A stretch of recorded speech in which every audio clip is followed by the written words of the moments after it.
Hi welcome back to my YouTube channel. ಎಲ್ಲರೂ ಹೇಗಿದ್ದೀರಾ? ಎಲ್ಲರೂ ಚೆನ್ನಾಗಿದ್ದೀರಾ ಅಂತ ಅಂದ್ಕೊಂಡಿದ್ದೀನಿ. ನಾನು ಕೂಡ ತುಂಬಾ ಚೆನ್ನಾಗಿದ್ದೀನಿ. ಇವತ್ತು ಮನೆಯಲ್ಲಿ ಪಿಜ್ಜಾ ಮಾಡ್ಕೊಳ್ಳೋಣ ಅಂತ ಮಾಡ್ಕೋತಾ ಇದ್ದೀನಿ. ಅದು ಯಾವ ರೀತಿ ಮಾಡ್ತೀವಿ ಅಂತ ನಾನು ನಿಮ್ಗೆ ಇವತ್ತು ತೋರಿಸ್ಕೊಡ್ತೀನಿ. ಹಾಗೆ ತುಂಬ ದಿನ ಆಗಿತ್ತು ಪಿಜ್ಜಾ ತಿಂದು. ಸೊ ಹಾಗಾಗಿ ನಾನು ಮುಂಚೆನೇ ಒಂದು ವಿಡಿಯೋದಲ್ಲಿ ತವಾದಲ್ಲಿ ಯಾವ ರೀತಿ ಪಿಜ್ಜಾ ಮಾಡೋದು ಅನ್ನೋದನ್ನ ನಾನು ನಿಮಗೆ ತೋರಿಸ್ಕೊಟ್ಟಿದ್ದೀನಿ. ಇವತ್ತು ಓವೆನಲ್ಲಿ ಯಾವ ರೀತಿ ಪಿಜ್ಜಾನ ಮಾಡೋದು ಅನ್ನೋದ್ರ ಬಗ್ಗೆ ನಾನು ಇವತ್ತು ನಿಮಗೆ ತಿಳಿಸ್ಕೊಡ್ತೀನಿ.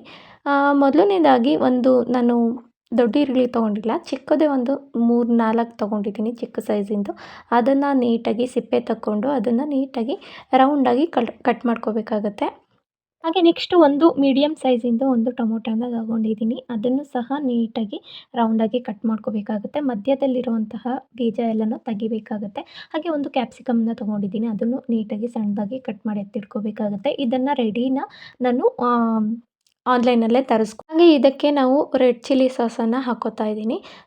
ಇದು ಆಪ್ಷನಲ್, ನಿಮಗೆ ಬೇಕು ಅಂತಂದರೆ ಹಾಕೋಬೋದು, ಇಲ್ಲ ಅಂತಂದರೆ ಹಾಕೊಳ್ಳೋರು ಹಾಕೋತಾರೆ, ಇಲ್ಲ ಅಂತಂದರೆ ಕೆಲವ್ರು ಹಾಕಲ್ಲ. ಸೊ ನಾನು ಒಂದು ಸ್ವಲ್ಪ ಸ್ಪೈಸಿಯಾಗಿರಲಿ ಅಂತ ರೆಡ್ ಚಿಲ್ಲಿ ಸಾಸನ್ನು 1 ಸ್ಪೂನ್ ಆಗುವಷ್ಟು ಹಾಕ್ಕೊಂಡು ಅದನ್ನು ನೀಟಾಗಿ ಎಲ್ಲ ಕಡೆ ಸ್ಪ್ರೆಡ್ ಮಾಡಬೇಕಾಗತ್ತೆ. ನೋಡ್ತಾ ಇರ್ಬೋದು ನೀವು, ಈ ರೀತಿ ನೀಟಾಗಿ ಎಲ್ಲ ಕಡೆ ಸ್ಪ್ರೆಡ್ ಮಾಡಬೇಕು. ನೆಕ್ಸ್ಟ್ ಇದೆಲ್ಲ ಸ್ಪ್ರೆಡ್ ಆಗಿದ್ದಾದಮೇಲೆ ನೆಕ್ಸ್ಟ್ ಇದಕ್ಕೆ ನಾನು ಟೊಮೊಟೊ ಕೆಚಪ್ನ ಹಾಕ್ತಾಯಿದ್ದೀನಿ. ಟೊಮೊಟೊ ಕೆಚಪ್ನ ಅಷ್ಟೇ ಒಂದು ಸ್ವಲ್ಪ ಜಾಸ್ತಿನೇ ಹಾಕ್ಕೊಳ್ಳಿ. 1 ಸ್ಪೂನು 1.5 ಸ್ಪೂನಷ್ಟು ನೀವು ಟೊಮೊಟೊ ಕೆಚಪ್ನ ಹಾಕಿಬಿಟ್ಟು ಇದನ್ನು ಸೇಮ್ ಇದೇ ರೀತಿ ಎಲ್ಲ ಕಡೆ ಸ್ಪ್ರೆಡ್ ಮಾಡಬೇಕಾಗುತ್ತೆ.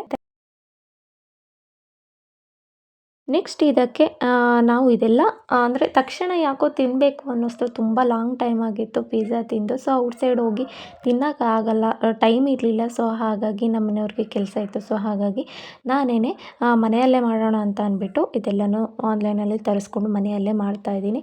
ಸೊ ಇದಕ್ಕೆ ಚೀಸ್ ಹಾಕ್ತಾಯಿದ್ದೀನಿ.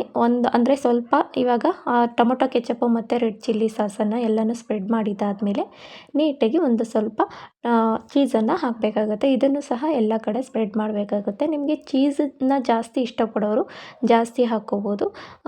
ಸ್ವಲ್ಪ ಚೀಸನ್ನು ಒಂದು ಸ್ವಲ್ಪ ಕಡಿಮೆ ಇಷ್ಟಪಡೋರು ಸ್ವಲ್ಪ ಕಡಿಮೆನೇ ಹಾಕ್ಕೋಬೋದು. ನಾನು ಸ್ವಲ್ಪ ಕಡಿಮೆನೇ ಹಾಕ್ಕೊಂಡಿದ್ದೀನಿ. ಸೊ ಆವಾಗಲೇ ಕಟ್ ಮಾಡಿ ಎತ್ತಿಟ್ಕೊಂಡಿರುವಂತಹ ಟೊಮೊಟೊನ ಇದಕ್ಕೆ ನೀಟಾಗಿ ಎಲ್ಲ ಕಡೆ ಹಾಕಬೇಕಾಗುತ್ತೆ. ಒಂದು 4 ಕಡೆ ಇದನ್ನು ಒಂದು 4 ಪೀಸನ್ನು ಇಡಬೇಕಾಗುತ್ತೆ. ನೆಕ್ಸ್ಟ್ ಹಾಗೆ ನಾನು ಆಗಲೇ ಕಟ್ ಮಾಡಿ ಎತ್ತಿಟ್ಕೊಂಡಿರುವಂತಹ ಕ್ಯಾಪ್ಸಿಕಮ್ನು ಅಷ್ಟೇ ಇದನ್ನು ನೀಟಾಗಿ ಎಲ್ಲ ಕಡೆ ನಿಮ್ಗೆ ಎಷ್ಟು ಬೇಕು ಟೊಮೊಟೊ ಅಂದರೆ ತರಕಾರಿಯಲ್ಲಿ ತಿನ್ನೋರು ಜಾಸ್ತಿನೇ ಹಾಕ್ಕೋಬೋದು. ನಾನೊಂದು ಸ್ವಲ್ಪ ನೋಡ್ತಾ ಇರ್ಬೋದು ನೀವು, ನಾನು ಇಷ್ಟು ಹಾಕ್ಕೊಂಡಿದ್ದೀನಿ. ಎಲ್ಲ ಕಡೆ ಸ್ಪ್ರೆಡ್ ಆಗೋ ರೀತಿ ಈರುಳ್ಳಿ, ಕ್ಯಾಪ್ಸಿಕಮ್ ಮತ್ತು ಟೊಮೊಟೊನ ಹಾಕ್ಕೊಂಡಿದ್ದೀನಿ. ಹಾಗೆ ಇದೆಲ್ಲ ಹಾಕಿದ್ದಾದಮೇಲೆ ಮತ್ತೆ ನಾವು ಇದಕ್ಕೆ ಮತ್ತೆ ಚೀಸನ್ನು ಹಾಕಬೇಕಾಗತ್ತೆ. ಇದ್ರ ಮೇಲೆ ಮತ್ತೆ ಒಂದು ಲೇಯರ್ ಚೀಸನ್ನು ಹಾಕಬೇಕಾಗತ್ತೆ. ಸೊ ಜಾಸ್ತಿ ಚೀಸನ್ನು ಇಷ್ಟಪಡೋರು ಜಾಸ್ತಿನೇ ಹಾಕ್ಕೊಳ್ಳಿ, ಇಲ್ಲ ಅಂದರೆ ಕಡಿಮೆನೂ ಚೀಸ್ ಇಷ್ಟಪಡೋರು ಕಡಿಮೆನೂ ಹಾಕ್ಕೋಬೋದು. ನಾನು ಇಲ್ಲೊಂದು ಸ್ವಲ್ಪ ಕಡಿಮೆನೇ ಹಾಕ್ಕೋತಾ ಇದ್ದೀನಿ. ಇನ್ನು ಜಾಸ್ತಿ ಹಾಕ್ಕೊಳ್ಳೋರು ತುಂಬ ಜನ ಇದ್ದಾರೆ. ಸೊ ನಮ್ಮ ಮನೆಯವ್ರಿಗೆ ಚೀಸ್ ಅಂತ ಅಂದರೆ ತುಂಬ ಇಷ್ಟ. ಸೊ ಅವರು ಜಾಸ್ತಿ ಹಾಕ್ಕೋತಾರೆ. ನಾನು ಇದನ್ನು ಒಂದು 2 ತರಿಸ್ಕೊಂಡಿದ್ದೆ, 2 ಪೀಸನ್ನು ತರಿಸ್ಕೊಂಡಿದ್ದೆ. ಇದು ನಾನು ಮಾಡ್ಕೋತಾ ಇರೋದು. ನಮ್ಮ ಮನೆಯವರು ಮಾಡಿ ಆಲ್ರೆಡಿ ಓವೆನಲ್ಲಿ ಇಟ್ಟಿದ್ದಾರೆ ಬೇಯೋಕ್ಕೆ ಅಂತ. ಸೊ ಇದ್ರ ಮೇಲೆ ಚೀಸೆಲ್ಲ ಹಾಕಿದ್ದಾದಮೇಲೆ ಇದಕ್ಕೆ ಮತ್ತೆ ಒಂದು ರೌಂಡು ಇದಕ್ಕೆ ನಾವು ಟೊಮೊಟೊ ಕೆಚಪ್ನ ಹಾಕಬೇಕಾಗತ್ತೆ. ಟೊಮೊಟೊ ಕೆಚಪ್ಪು ಜಾಸ್ತಿ ಹಾಕೋದ್ರಿಂದ ಇದು ಟೇಸ್ಟ್ ತುಂಬಾ ಚೆನ್ನಾಗಿ ಬರುತ್ತೆ. ಸೊ ಹಾಗಾಗಿ ಮತ್ತೆ ಒಂದು ಲೇಯರ್ ಇದಕ್ಕೆ ಟೊಮೊಟೊ ಕೆಚಪ್ ಹಾಕಿ ಎಲ್ಲ ಕಡೆ ಸ್ಪ್ರೆಡ್ ಮಾಡಬೇಕಾಗತ್ತೆ. ಇದೆಲ್ಲ ಹಾಕಿದಾದಮೇಲೆ ಆರೆಗಾನೋ ಹಾಕಬೇಕಾಗತ್ತೆ.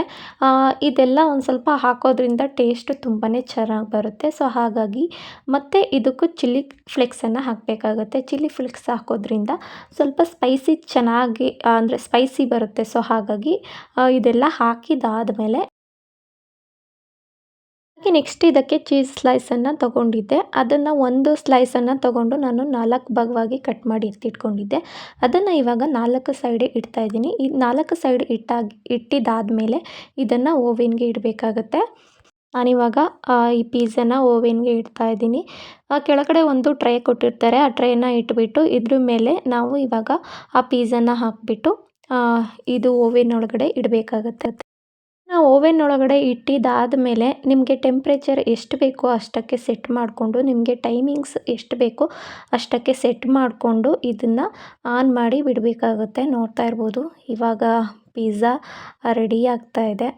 ಅಂದರೆ ನೀವು ಜಾಸ್ತಿ ಟೆಂಪ್ರೇಚರ್ ಹಾಕಿಬಿಟ್ಟು ಇಟ್ಟರೆ ಅದು ಒಂದು ಸ್ವಲ್ಪ ಸೀದಂಗೆ ಆಗಿಬಿಡುತ್ತೆ. ನಮ್ಮನೆ ಮೊದಲನೇದು ಹಾಗೆ ಆಗಿಬಿಟ್ಟಿತ್ತು.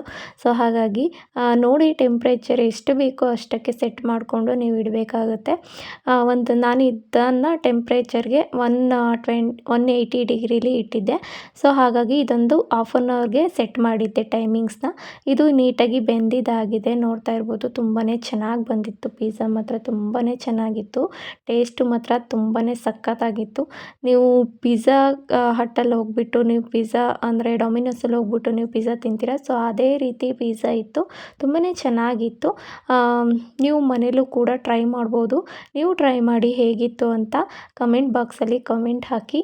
ಹಾಗೆ ಇಷ್ಟ ಆದರೆ ಈ ವಿಡಿಯೋ ದಯವಿಟ್ಟು ಲೈಕ್ ಮಾಡಿ. ಹಾಗೆ ಯಾರೆಲ್ಲ ಈ ವಿಡಿಯೋನ ಸಬ್ಸ್ಕ್ರೈಬ್ ಆಗದೆ ನೋಡ್ತಾ ಇದ್ದೀರಾ ದಯವಿಟ್ಟು ಸಬ್ಸ್ಕ್ರೈಬ್ ಮಾಡ್ಕೊಳ್ಳಿ. ಇದೇ ರೀತಿ ಎಲ್ಲರೂ ಸಪೋರ್ಟ್ ಮಾಡ್ತಾಯಿರಿ. ಹಾಗೆ ಯಾರೆಲ್ಲ ಇಷ್ಟೊತ್ತು ಈ ವಿಡಿಯೋನ ಸ್ಕಿಪ್ ಮಾಡ್ದಂಗೆ ನೋಡಿದ್ರಿ ಎಲ್ಲರಿಗೂ thank you for watching. Thank you all.